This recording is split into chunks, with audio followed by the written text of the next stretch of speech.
हम खाली फिर जा बाबा महुआ वो हबी ने कहा भाई सीधे चला जा मैं अभी नहीं नहीं तब पे हम तू का बेला ना चाय नाश्ता करवाओ चाय नाश्ता करके जाएंगे जब तक तू कुल्ला तो तू करबा तब तक हमारी सफा कर दे ये काटे चढ़ा कुल महुआ कुछ ना बचे हुआ तारी खान सब 10 बजे तक सोते नहीं 4 बजे तो ये बजे रात में जाएगी कि कुल महुआ भी नहीं जाते।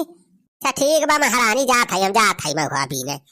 लेकिन चाहिए पहुंचा दी अब टाइम से हां जल्दी करा कर ले जल्दी से यहां से। अरे भैया मेहरारू ना होए हिटलर के नानी हुए हिटलर के नानी क्या बताई भाई हमारी जिंदगी झंड कई के रख दे भाई मेहरारू। अरे का भावा फिर से तारे सबके महाभारत शुरू होई गे के फिर ताया दीदी जी जगह ऊपर बिगड़ी है। अरे बहनी मवा भी नहीं तय कल ये सजा के इनसे कहे ना रहन कि चला जाए सवेरे में उठ के हमें भाई 10 बजे तक पारा सोता है। हां ये हो सड़ान चला बड़ी हवा चला हो हमारे साथ चला चला अपने सब महुआ भी लाई दो जने रहा जे